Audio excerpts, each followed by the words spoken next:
Are you ready to change the trajectory of your business and see massive improvements? Each week, we'll share strategies and practices to generate sustained results and long-lasting success in your organization. Welcome to the Innovation Junkies podcast. Hey guys, welcome to another episode of the Innovation Junkies podcast. My name's Jeff Standridge, and I am joined again by Glenn Crockett. Glenn joined us a couple of episodes ago, and we talked about leadership. Glenn is the CEO, as you'll remember, of Dave Creek Media, one of the fastest growing digital marketing agencies in this part of the country. We had a fabulous conversation on leadership. I encourage you to go back and listen to that episode if you missed it. And today we're going to be talking about teamwork. Glenn, thank you for joining us. It's my pleasure. I'm excited to be back. Very good. Very good. Well, a few episodes ago, or it might have even been last episode, Jeff Amrine and I talked about the characteristics of world-class teamwork. And we talked about the fact that first and foremost, to have teamwork, you have to have a group of people that are committed to a common mission. That's the first characteristic. Mm-hmm. The other two characteristics are they start to go kind of yin and yang. You got to have one with the other. We talked about individual competency. So you have to have a team of people, all of whom have individual competency. But if you just have a team of people with individual competency, but without clearly defined and accepted roles, then you have competent people stepping all over each other. So with that individual competency, we also have to have clearly defined and accepted roles. We have to have mutual respect and encouragement, but it goes beyond just respecting and encouraging each other. We move to this concept of win-win cooperation. So we just really don't have win-lose situations. We sit down, we work through whatever the issues are to establish win-win cooperation. And then we have folks who have a winning attitude, but they go beyond having just a winning attitude to actually empowering, communicating with people in a very empowering fashion. And we've defined empowering communication as something that gives someone a strength and confidence, a communication style that gives people strength and confidence in tackling whatever it is that they're tackling at the present time. So commitment to a mission, individual competency, clearly defined and accepted roles, mutual respect and encouragement coupled with win-win cooperation, a winning attitude, and empowering communication. So I'd like to maybe just talk with you a little bit today about how you ensure that you've got the appropriate levels of teamwork happening within your organization. Yeah, and that's a great point. So what we do is we very much have an outward focus, an others focused, and what I mean by that is, and I don't recall who had the quote, but they said if it's amazing what you can get done when nobody cares about who gets credit, right? So that outward focus is, as a CEO, I'm focused on my leaders. I want to help them be successful, and then that leadership team is focused on the team leaders. And if the team leaders are successful, if they focus on them, they'll be successful. And then the team leaders are focused on their team, and then the team on the client. And if it's a constant outward focus, you're trying to help others, you're focused on them, not making yourself look better, then at least it's my opinion that when you do that, then everybody feels supported. Like you said, they feel like that you have their back, and they will be more willing. And it's a culture, right? When we're talking to, in the last episode, we talked about franchising a little bit. When we talk to a potential franchisee, if they tell us that they're just focused on making a lot of money and will do it whatever they have to get it done, then they're not the right fit. We want franchisees that are focused on helping the business to be successful. So I believe it's all of the things you mentioned, but it's a constant mindset that we need to be outward focused. We need to help others instead of focusing on ourselves. You talk about fit of franchisees and the fit of employees and potential employees. Talk a little bit about the core values of Dave Creek Media and how you use those in selecting the right people, whether they be franchisees or employees, and actually then building that culture that you want to build. Well, and a lot of those are, again, outward focused, right? So the first one is G, give all you have. So that means going in 100% every day. And I think Nike had the motto at one point, finish empty. So we want to make sure that we're doing the best that we can. The R is remember the client. So again, it's the outward focus of the client. We need to put ourselves on their side of the table to see how they feel about things. So making sure it's outward focus there. The O is own what you do. So accountability, you talked about that. Don't point fingers, own what you do. Make sure that we used to refer to it as be willing to sign your name to everything you did. And in fact, I had somebody that I asked the question, are you willing to sign your name? And they said yes. And I said, are you willing to sign my name? And then that changed the whole complexity of what they were doing. So they changed it up. And then the last one is win together. Again, outward focus. This is not a I won, it's a we won or we lost. If we lost, we lose together. We'll figure it out together. So the core values are something that we try to talk about on a regular basis, but really we shouldn't have to talk about it. It should be something that's just ingrained in our culture and our mind and things like that.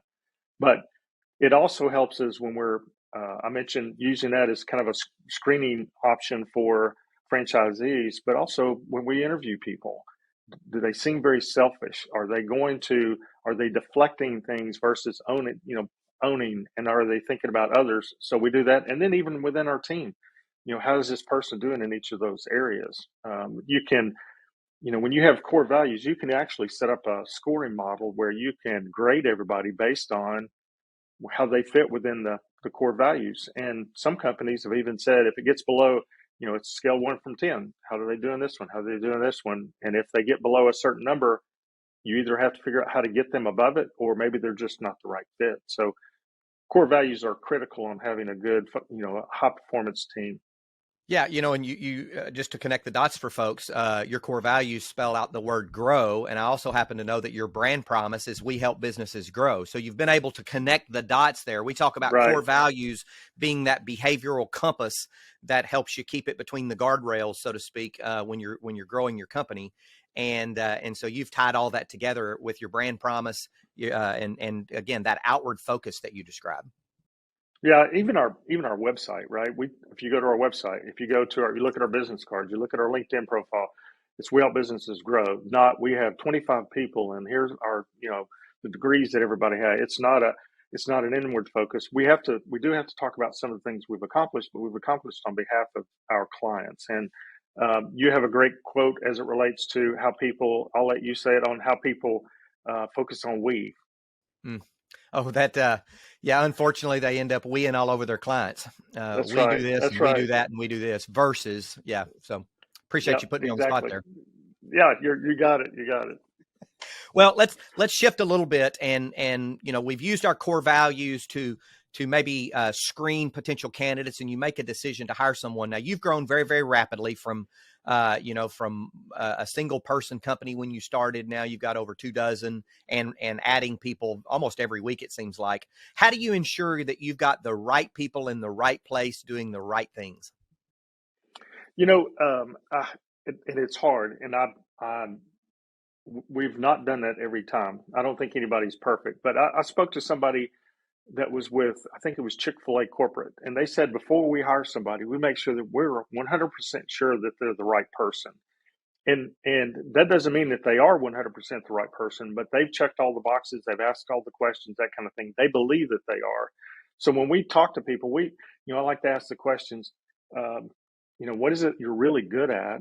And then what do you love to do? And if you can find someone who's really good at something, also loves to do it, and it fits within what you have, or whatever needs you have, then that's when the magic happens, right? That's when they love it. They're excited about coming in every day, all of those things. So we just, and we've gotten more structure around the interview process, some screening, and we try to do everything we can. It's not perfect. We feel really good about our team, but over the years we've had some that just were not the right fit, and shame on us. Maybe there was something we didn't do that we should have done. And Jeff, you've heard we talked about leadership before, but one of the things I do as a leader, there are two pieces of glass that I look at whenever there's an issue.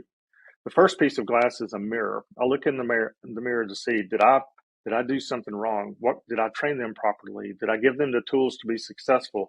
I really, really, really focus on what could I have done better. And then sometimes the second piece of glass is a window. Sometimes it's not what you did. Maybe it's just not the right fit. And the best thing to do for the company and for them is to get them in a position where they can excel. And it may not be with you. Yeah. Jack Welch once said that if you've got somebody who's struggling to perform, and they're a cultural match for the organization. In other words, they kind of embody those core values and culture of the organization. And they're struggling to perform, then it's probably because you have the wrong mix of responsibilities. And so shuffle the responsibilities around to see if you can get the right mix of responsibilities. But then he says, if you have somebody and they're performing, no matter how well they're performing, but they're not a cultural match, in other words, they sacrifice those core values on a regular basis, you're not going to fix that. And you need to do the difficult thing and invite them to pursue opportunities somewhere else.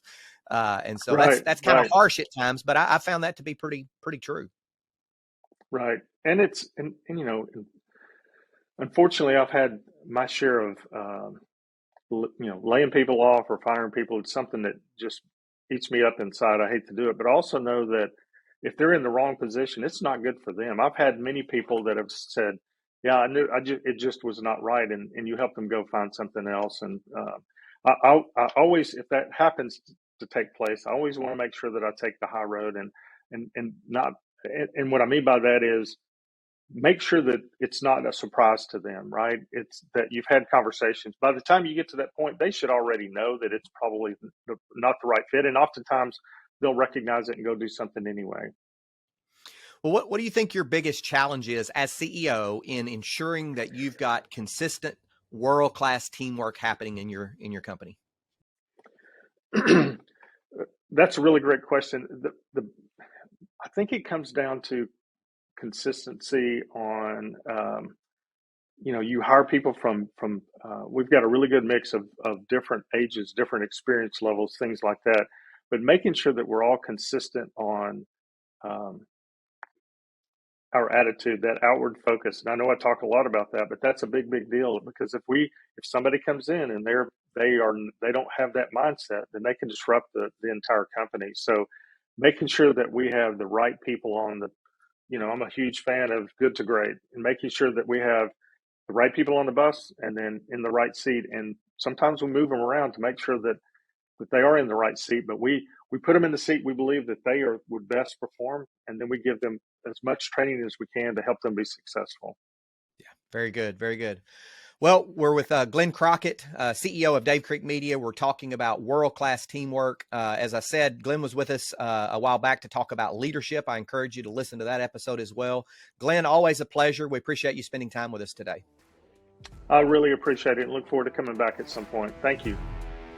This has been another episode of the Innovation Junkies podcast. Thank you for joining.